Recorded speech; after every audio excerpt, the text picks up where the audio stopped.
ની subsidiary company જે છે એનટીપીસી ગ્રીન એના આઈપીઓ માટેની અરજી કરી છે અને ત્યારબાદ આજે એનટીપીસીમાં સારી એવી તેજી છે અને સ્ટોકે નવા રેકોર્ડ હાઈ પણ બનાવ્યા છે. તો શું વિગત છે હાલ આઈપીઓને લઈને તેની માહિતી લઈએ સહયોગી આરતી મહેતા પાસેથી. આરતી, ખાસ શું વિગત આવી રહી છે એનટીપીસી ગ્રીનના આઈપીઓ વિશે? ખાસ કરીને વાત કરીએ તો પાવર સેક્ટરની દિગ્ગજ કંપની એનટીપીસીની સબસિડરી કંપની એનટીપીસી ગ્રીનનો આઈપીઓ જે છે તે આપણને બજારમાં આવતો જોવા મળશે. ખાસ કરીને સાઇઝની વાત કરી લઈએ તો આઈપીઓની સાઇઝ જે છે તે લગભગ આપણને 10,000 કરોડની રહેતી દેખાઈ શકે છે.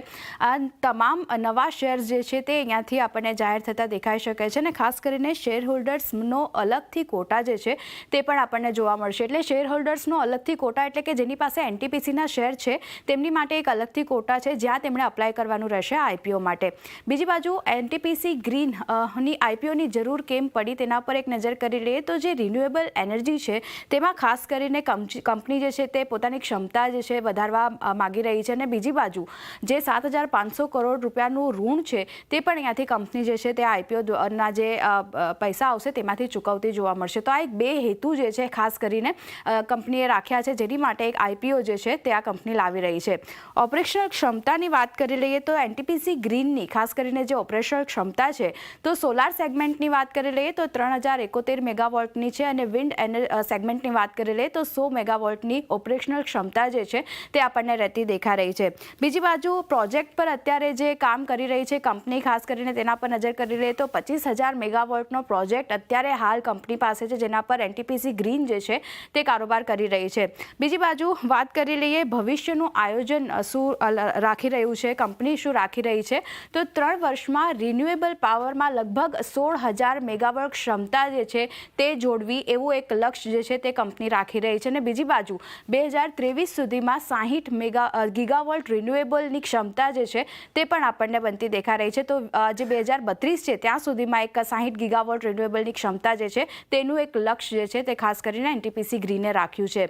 બીજી બાજુ ભવિષ્યના રિપોર્ટ પર એક ક્રિસિલનો રિપોર્ટ ખાસ કરીને આવ્યો છે ભવિષ્યના આયોજન પર ખાસ કરીને કંપનીના. તો નાણાકીય વર્ષ 2025થી લઈને 29 સુધી ક્ષમતા વિસ્તાર જે છે તે આપણને કંપનીનો જોવા મળી શકે છે જેમાં સોલાર એનર્જીની વાત કરી લઈએ તો લગભગ 137થી લઈને 142 ગીગાવોલ્ટ જે છે તે આપણને રહેતું દેખાઈ શકે છે ક્ષમતાની વાત કરીએ તો. અને વિન્ડ એનર્જીની વાત કરી લઈએ તો ત્યાં લગભગ 34થી લઈને 36 ગીગાવોલ્ટ જે છે તે આપણને ક્ષમતા રહેતી દેખાઈ શકે છે 2025થી લઈને 29 સુધી. આ એક ક્રિસિલ તરફથી એક રિપોર્ટ જે છે તે આપણને આવતો દેખાઈ રહ્યો છે. બીજી બાજુ ફાઇનાન્શિયલની ખાસ કરીને વાત કરી લઈએ એનટીપીસી ગ્રીનના ફાઇનાન્શિયલ્સ કેવા રહેતા દેખાયા છે. તો નાણાકીય વર્ષ 2024ની વાત કરીએ તો જે આવક છે તે લગભગ 1,963 કરોડની આસપાસ આપણને આવક રહેતી દેખાઈ રહી છે. એબિટા પર જુઓ તમે નજર કરો 1,746 કરોડની આસપાસ કંપનીના એબિટા જે છે તે FY24માં રહેતા દેખાયા છે અને નફાની વાત કરી લઈએ તો લગભગ 344 કરોડનો નફો જે છે તે અત્યારે એનટીપીસી ગ્રીનનો જે છે તે આપણને આવતો દેખાયો છે નાણાકીય વર્ષ 2024ની ઓવરઓલ આપણે વાત કરીએ તો ઓવરઓલ જે રીતે આઈપીઓની આપણે વિગતો લીધી છે બજારમાં વધુ એક મોટી કંપની જે છે તેની આઈપીઓની તૈયારી શરૂ થતી અહીંયાથી દેખાઈ રહી છે. જી આભાર આરતી આ સમગ્ર વિગત આપવા બદલ. તો જો એનટીપીસી ગ્રીન આનો 10,000 કરોડનો એક આઈપીઓ બજારમાં આવવાની એ શક્યતા છે એને પગલે આજે આપણને એક એનટીપીસીની અંદર સારી એવી તેજી જોવા મળી રહી છે. જગદીશજી, જ્યારે પણ આવું બુલ માર્કેટ હોય ત્યારે સ્વાભાવિક છે કે દરેક કંપનીઓ નાની મોટી કંપનીઓ બજારમાં આવીને પોતે લિસ્ટિંગ કરવા માગતી હોય છે. ખાસ કરીને આપણે એ પણ એક ટ્રેન્ડ જોયો છે છેલ્લા ઘણા સમયમાં કે જે હોલ્ડિંગ કંપનીઓ છે એની સબસિડરી કંપની જ્યારે બજારમાં લિસ્ટ થાય છે ત્યારે ખાસી એવી તેજી હોલ્ડિંગ કંપનીઓમાં પણ આવે છે. બજાજ ફાઇનાન્સ, બજાજ ફિન્સર્વમાં આપણે જોયું એ જ પ્રકારે આજે એનટીપીસીમાં પણ એક તેજીની શરૂઆત થઈ છે. લાગે છે તમને આ તેજી આપણે આવનારા સમયમાં વધતી જોવા મળે અને ખાસ કરીને આવતા સમયમાં જે એનટીપીસી ગ્રીન છે એને એ લિસ્ટ થાય તો પણ એનટીપીસી એક એટ્રેક્ટિવ બાય પીક બની રહેશે?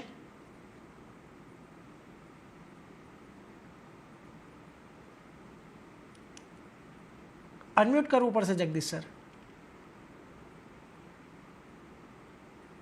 હવે સંભળાય છે? જી જી ઓકે. એનટીપીસીનો જે આ એક આઈપીઓ આવવાનો છે 10,000 કરોડનો, એને સેબી જોડે પ્રોસ્પેક્ટ પોતાના ફાઇલ કર્યા છે. એ completely fresh issue of equity share છે. એમાં કોઈ પણ ડીઆરએસપીની અંદર જે ખુલાસો કર્યો છે અને કંપની પોતે જાતે ડિટર્મિન કરશે ફ્લોર પ્રાઇસ અને ફ્લોર પ્રાઇસનું બેન્ડ નક્કી કરશે in consultation with the running lead managers. અને માર્કેટ ડિમાન્ડ પ્રમાણે કરશે. તમે કહું તે પ્રમાણે અત્યારે આખું છે એને કંપનીએ પોતે કર્યું છે. ડ્રાફ્ટ પેપર્સ એ સેબીની અપ્રુવલને આધીન છે, એટલે આઈપીઓ મને લાગે છે કે નજીકના ભવિષ્યમાં ચોક્કસ આવવો જોઈએ. આખું તમે જુઓ તો એનટીપીસી એનર્જી ગ્રીનની subsidiary company state run NTPC છે, નવરત્ન કંપની છે. અને આખું જે પ્રોસ્પેક્ટસ એને ફાઇલ કર્યું છે એ એનું 10,000 કરોડનું જે છે આઈપીઓમાં, એમાં લગભગ 7,500 કરોડ રૂપિયા એ લોકોની પોતાની સબસિડરી છે. એનું પોતાનું ડેટ કે રીપેમેન્ટ ઓફ ડેટ માટે કરવાની છે.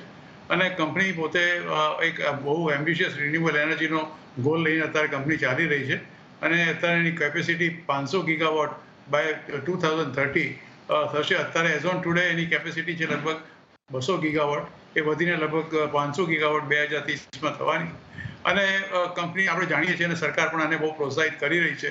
રિસન્ટલી જે ગાંધીનગરમાં એક અત્યારે એક્ઝિબિશન પણ એના પર યોજાયું હતું અને એમાં સૌથી મોટો સ્ટ્રેસ આપ્યો હતો રિન્યુએબલ એનર્જી માટે. 2030 સુધીમાં એવું અત્યારે લાગી રહ્યું છે કે આપણે જે ઇમ્પોર્ટ કરીએ છીએ ક્રૂડ, ઓલમોસ્ટ 85% આપણી જે રિક્વાયરમેન્ટના એ ઘટાડીને લગભગ એને 60% સુધી લાવવાની 2030માં એક પ્રયત્ન ચોક્કસ સરકારનો છે.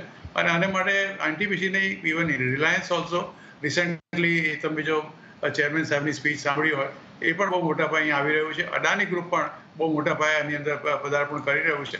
એટલે મને એવું લાગે છે કે ટાટા પાવર ઓલ્સો એની અંદર પદાર્પણ કરી રહ્યું છે. એટલે આ બધા ભેગા જાયન્ટ્સ ભેગા થઈને 2030 સુધીમાં મને એવું લાગે છે કે ચોક્કસ આ એક જે લક્ષ્ય છે એ અચીવ કરશે. ફાયદો એક એનટીપીસીનો એ જ છે કે એના શેર હોલ્ડરને એ લોકો સ્પેશિયલ કોટામાં એલોટ કરશે, જે અત્યારે બજાજ હાઉસિંગ ફાઇનાન્સવાળાએ કર્યું હતું એવી રીતે એનટીપીસી પણ અત્યારે કરવાની છે. I am sure let us see કયા ભાવે એ લોકો આ ઓફર કરે છે અને શું છે અને વેલ્યુએશન કેવા છે, એ તો જ્યારે એ લોકો ડિક્લેર કરશે ત્યારે ખબર પડશે. એ પછી આપણે વેલ્યુએશન ચોક્કસ ડિસ્કસ કરી શકીશું. એટલે જો કયા વેલ્યુએશન પર એનટીપીસી ગ્રીનનો શેર આવે છે એ ખાસ મહત્વનું રહેશે, એટલે એના પર તો એક નજર છે જ. પરંતુ હેમેનજી, આજના દિવસે જો એનટીપીસી સ્ટોક પણ આપણને સારો એવો વધતો દેખાયો, એક આજના દિવસે નવા હાઈ સ્ટોકે બનાવ્યા, ત્યાંથી ચોક્કસથી અત્યારની ઘડીએ થોડો ઘટાડો આપણને આવતો જોવા મળી રહ્યો છે. પરંતુ જો આજના દિવસમાં જે નીચલા સ્તર છે 420ના એ ઇન્ટેક્ટ રાખે તો લાગે છે તમને અહીંયાથી આવનારા સમયમાં સ્ટોક થોડો વધારે મજબૂત થતો જોવા મળે? યસ, આઈ થિંક જેમ તમે કીધું નીરજ, એવું જ લાગી રહ્યું છે. આજે તો કદાચ નવો હાઈ કર્યો અને તમે જોશો તો લિસ્ટેડ હિસ્ટ્રીમાં 425ની ઉપર આજ સુધી કોઈ દિવસ બંધ નથી આવ્યો.